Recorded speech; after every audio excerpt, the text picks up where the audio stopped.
Assalamualaikum warahmatullahi wabarakatuh. Waalaikumsalam warahmatullahi wabarakatuh. Alhamdulillahirabbil alamin wassalatu wassalamu ala asyrofil anbiya'i wal mursalin wa ala alihi wa sahbihi ajma'in. Pertama-tama marilah kita panjatkan puja dan syukur kepada Allah Subhanahu wa taala karena kita masih dalam keadaan sehat walafiat. Salawat serta salam semoga tetap tercurahkan kepada utusan Muhammad sallallahu alaihi wasallam sehingga kita dapat menerima syafaatnya di akhir kelak.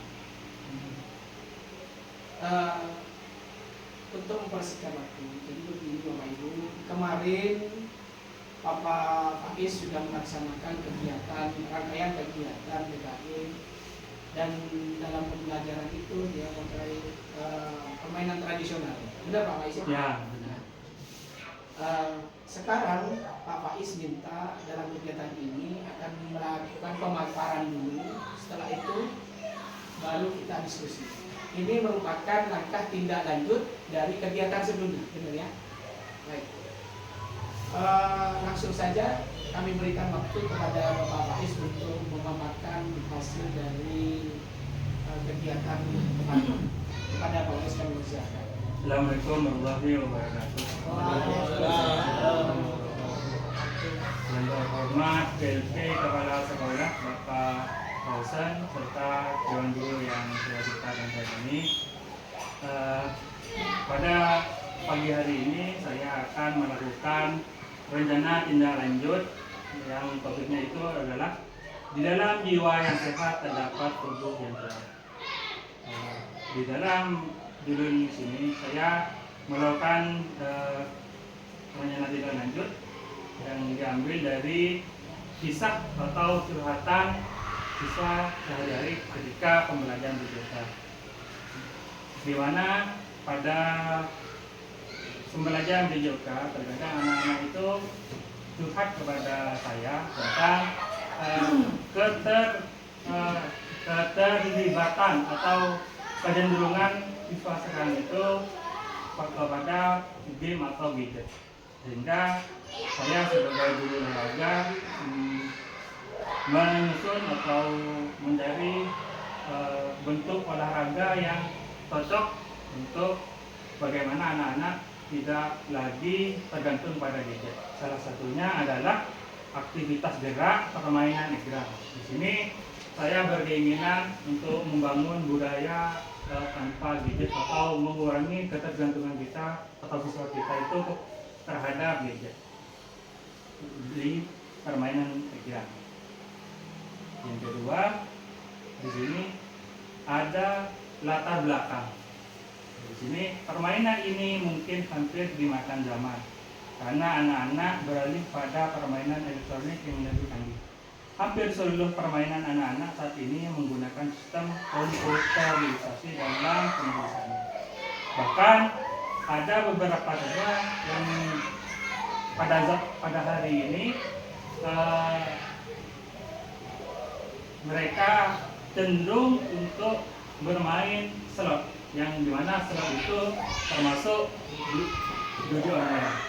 Jadi saya sebagai guru PJK termotivasi untuk membuat permainan tradisional di SMP Satu Atap berupa permainan egrang, di mana mudah-mudahan oleh Bapak Guru nanti bisa dijadikan kegiatan kelima.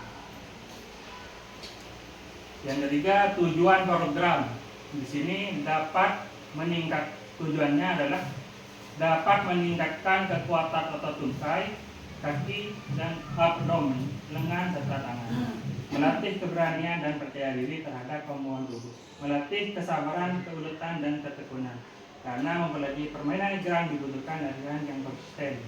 Nilai keuletan dapat terlihat pada proses pembuatan tongkat egrang, yang mana buat bambu harus dibuat sebaik mungkin. Di sini saya akan membuat rencana pembelajaran yang dimana membutuhkan waktu 1 bulan. Jadi ada pertemuan 6 kali pertemuan, dimana pertemuan pertama akan saya jelaskan bagaimana cara untuk membuat egrang dan peraturannya. Untuk pertemuan yang kedua alat dan bahan. Jadi siswa nanti akan mencari bambu dan alat-alat yang ada di sekitar sekolah. Yang ketiga, eksekusi dan dokumentasi. Yang keempat, capaian langkah-langkah dan hasil yang diharapkan untuk setiap tujuan pembelajaran. Di sini ada indikator. Melalui permainan tradisional Negerang, peserta didik dapat menjaga kesehatan fisik dan mental serta melestarikan kebudayaan lokal yang ada di desa Bekes terutama. Yang kedua, peserta didik dapat berkolaborasi dengan teman sejawat dan guru menghasilkan alat permainan tradisional yaitu Negerang. Peserta didik berpartisipasi dalam aktivitas gerak yang berupa permainan Negerang untuk menggambar pengaruh aktivitas jasmani yang teratur dalam kesehatan. Langkah-langkah kegiatan. Di sini di langkah-langkah kegiatan ada beberapa keterkaitan guru mapel. Yang pertama, guru IPA. Di sini peserta didik mencari informasi terkait pengaruh kepada kesehatan karena keseringan mager atau malas gerak. Di sini akan mengaitkan dengan mapel IPA tentang materi alat dan gerak. Yang kedua, peserta didik mencari informasi terkait permainan tradisional Negerang mengaitkan dengan pelajaran bahasa Indonesia, di mana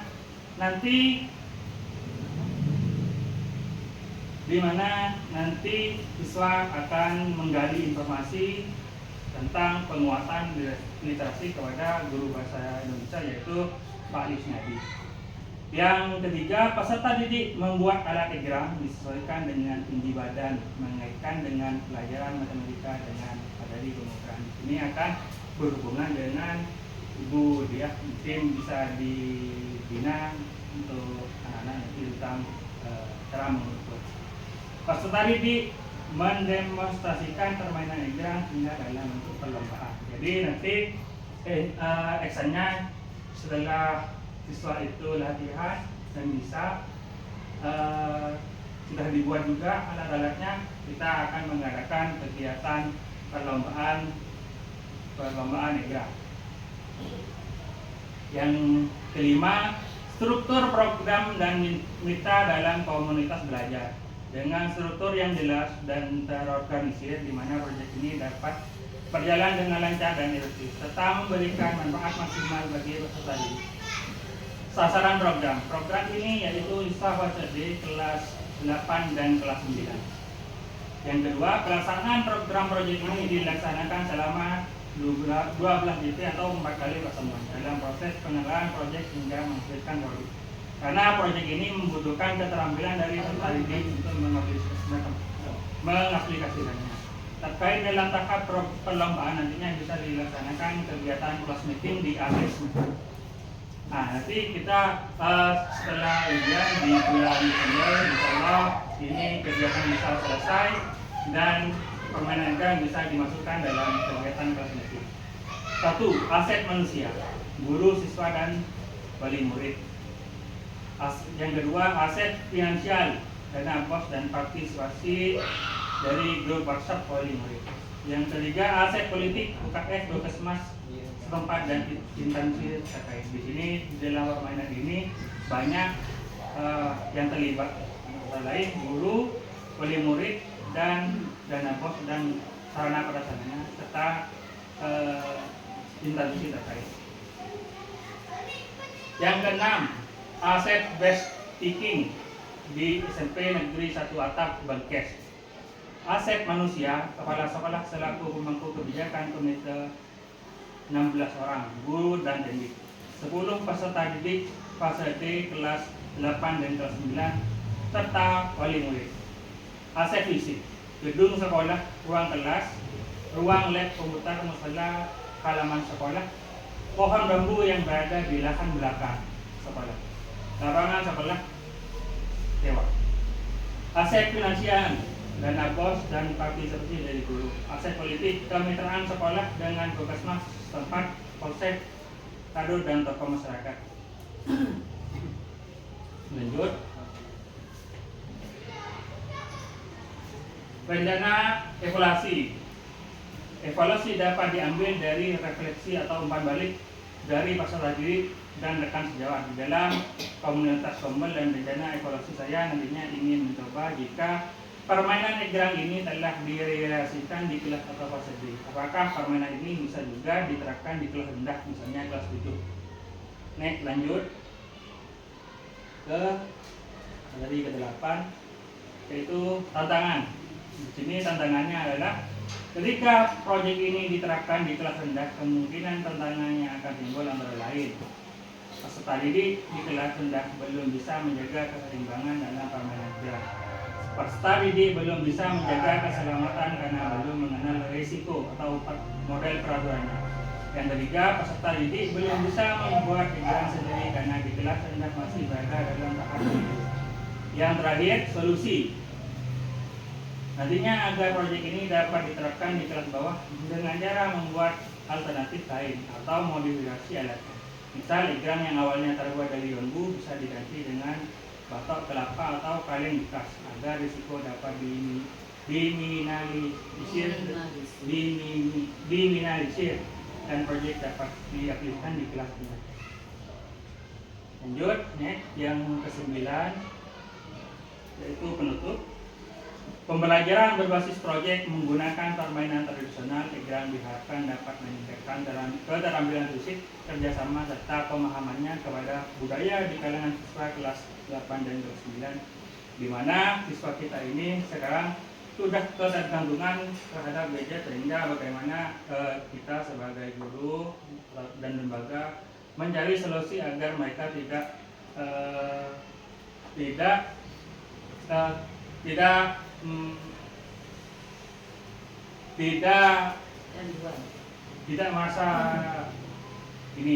merasa kecanduan kepada gadget. Pembelajaran yang berpusat pada siswa ini memberikan kesempatan bagi mereka untuk aktif bermain tradisional egrang dan menjadikan kegiatan yang positif dan mengembangkan keaktifan motorik dan gerak pada peserta didik. Catatan akhir, rancangan ini bertujuan untuk menciptakan pembelajaran yang menyenangkan dan menambah model permainan tradisional serta mengembangkan keterampilan sosial motorik peserta didik. Diharapkan melalui proyek ini peserta didik dapat mengenal dan melestarikan budaya sambil belajar, pentingnya kerjasama dan produktivitas.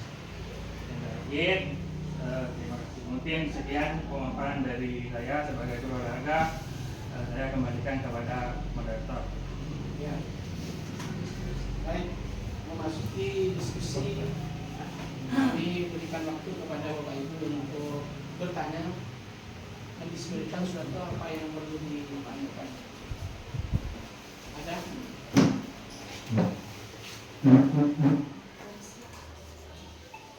Oke. Kalau tidak ada, pada Pak Imam.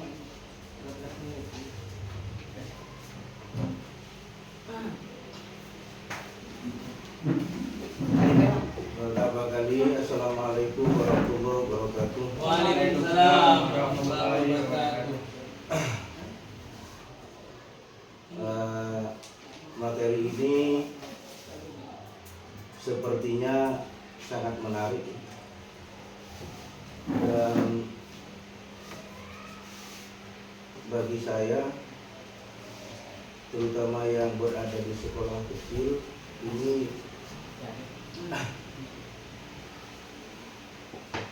guru menunjukkan kreativitas dalam memajukan olahraga budaya, terutama budaya lokal.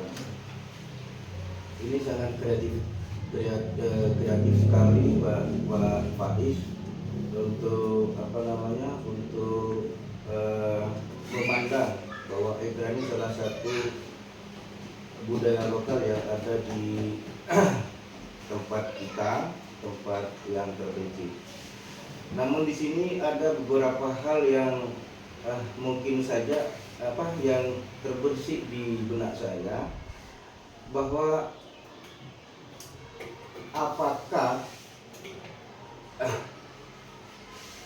olahraga egrang ini termasuk modul ajar yang disarankan, terutama misalnya dari sekolah. Itu yang pertama. Terus yang kedua,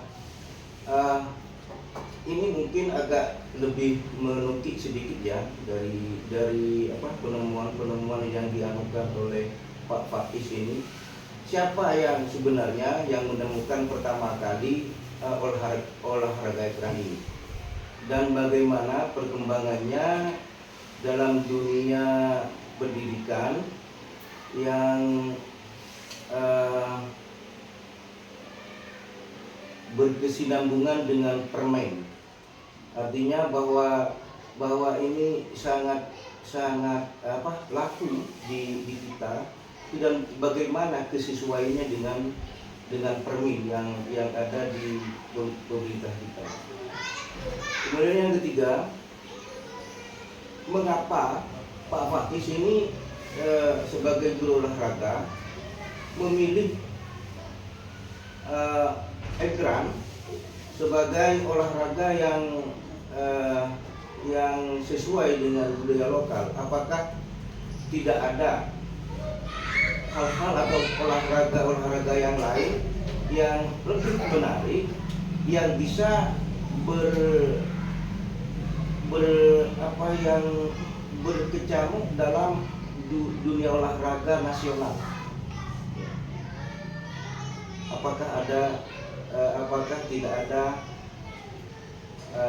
yang olahraga yang lain yang bisa diandalkan untuk ditandingkan atau bisa bersaing dengan secara nasional. Ya, terima kasih. Itu aja dari saya saat ini. Assalamualaikum warahmatullahi wabarakatuh. Terima kasih Bapak Imam. Jadi ini Pak Imam bertanya Pak Faiz. Yang pertama, apakah perencanaan ini sudah sesuai dengan modul sekolah gitu ya? Itu yang pertama. Yang kedua, Pak Imam tanya siapa penemu egrang. Yang ketiga, kenapa Bapak Faiz memilih egrang dalam pembelajaran kali ini? Bisa dipahami Pak Faiz? Iya. Ya, silakan. 3. Assalamualaikum warahmatullahi wabarakatuh. Baik, saya akan berusaha menjawab pertanyaan dari Bapak Iman. Terima kasih sangat luar biasa atas partisipasi dan pertanyaannya. Di sini saya akan menjawab di nomor 1, apakah permainan ini sesuai dengan modul. Tentu dalam merencanakan sesuatu kegiatan itu harus berpedoman pada modul serta aktiviti. Serta bisa, kalau di olahraga itu kita bisa memodifikasi. Sebenarnya kalau di sekolah kita tahu di sekolah kita ini adalah sekolah kecil di mana guru olahraga harus dituntut untuk pintar-pintar memodifikasi permainan. Salah satunya aktivitas gerak. Ini aktivitas gerak yang saya ambil karena kita tidak memiliki matras atau lompat jauh atau lompat tinggi.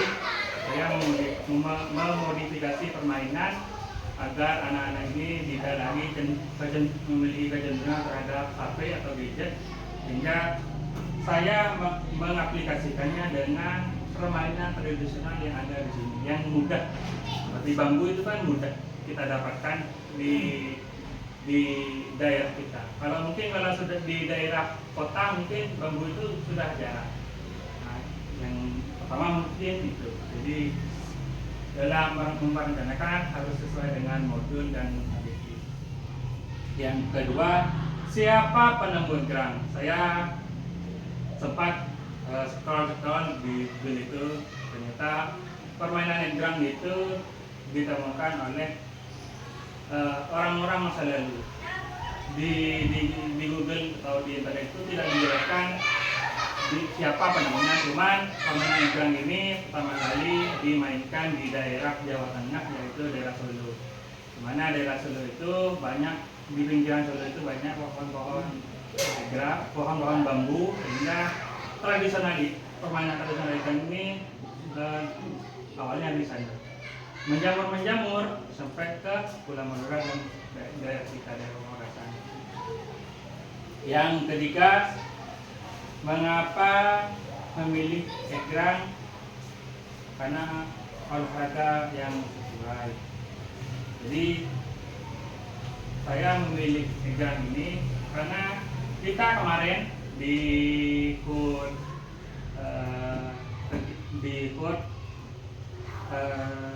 kegiatan keolahragaan yang ada di Dispora kemarin. Alhamdulillah siswa kita itu meskipun tidak mendapatkan juara 1, 2, dan 3, alhamdulillah yang namanya Ilham dan Hanif itu bisa tampil baik ke Kabupaten Pamekasan di semifinal. Nah, dari situ saya berangkat memiliki ide bagaimana kalau permainan egrang ini bisa diaplikasikan kepada semua siswa yang ada di SMP Satu Atap. Terlebih agar murid-murid kita itu memiliki badan yang bagus, pikiran yang sehat, dan bagaimana kita menekan anak-anak ini tidak menjadi liar atau memiliki motivasi untuk belajar di sekolah kita. Mungkin itu yang bisa saya jawab. Terima kasih. Bagaimana Pak Imam? Ya, bisa. Ada lagi yang mau ditanyakan? Tidak ada. Saya sebentar Pak Wais tanya. Ini nanti pelaksanaannya ini mau digabung di jam project ya? Biar enak ya? Ya. Nanti pas pembuatan terutama itu bisa didampingi guru-guru yang sesuai. Ya. Pengukuran matematika kan gitu. Apalagi di sini kan ditekankan ini Pak, guru IPA, guru bahasa Indonesia dan matematika. Ya, biar kolaborasi di sini. Ya, berkolaborasi. Ya, nanti kami akan sesuaikan tingkat di jam pembelajaran sebagainya. Terus anak-anak ini sudah dibekali cara membuat egrang. Nanti gimana? Rencananya untuk minggu depan ini selama 4 minggu, yang pertama itu saya sebagai guru olahraga di SMP Satu Atap akan menampilkan slide atau bentuk bagaimana cara membuat egrang yang dimana diambil dari YouTube atau Google. Juga. Seperti di PPT seperti hari ini saya akan melakukan seperti itu, membuat slide ditampilkan kepada siswa, bagaimana siswa paham dan mengerti. Tinggal minggu keduanya kita menyiapkan alat dan eksekusi. Jadi siswa didampingi ya? Ya, ya. Siap. Ya. Ada lagi Bapak Ibu yang mau ditanyakan? Kalau tidak ada, ini kegiatan ya tentang aktivitas gerak permainan egrang ya. yang akan diaplikasikan nanti setelah kita ujian kan pasti ada kegiatan kosmetik. Iya. Ya, nanti kita coba di sana. Ya, mungkin itu. Jadi bisa dijadikan olahraga sekolah. Ya, Pak. Sama. Ada closing statement nggak usah?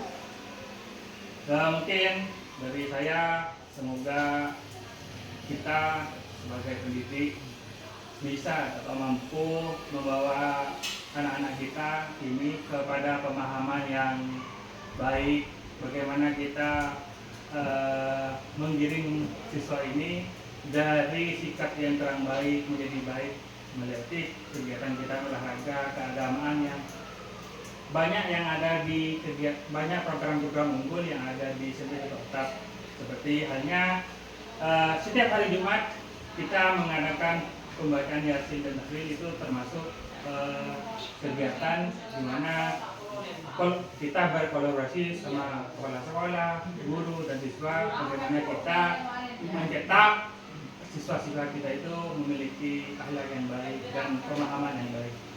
Mungkin gitu. Ya, sudah. Baik. Ada lagi? Kalau tidak ada, kegiatan ini kami cukupkan dulu. Ya. Ya. Memang Ya. enggak arahannya Pak Wahis ini minimal berapa jam ambilnya? Nanti kita dengan tim project Pak akan kita sesuaikan dengan tim project. Masukkan ke project. Mau dimasukkan ke Ya, sebagai sekolah. Tapi tetap nanti koordinator projectnya Pak dan pengembangan bersama guru yang terkait. Yang tadi sudah disampaikan. Guru IPA, guru bahasa sama Madu. Gitu ya. Ya. Baik. Kalau tidak ada lagi, saya cukupkan dari kegiatan tidak lanjut dari kegiatan ketiga ini. Wabillahi taufiq. Assalamualaikum warahmatullahi wabarakatuh. Waalaikumsalam warahmatullahi wabarakatuh.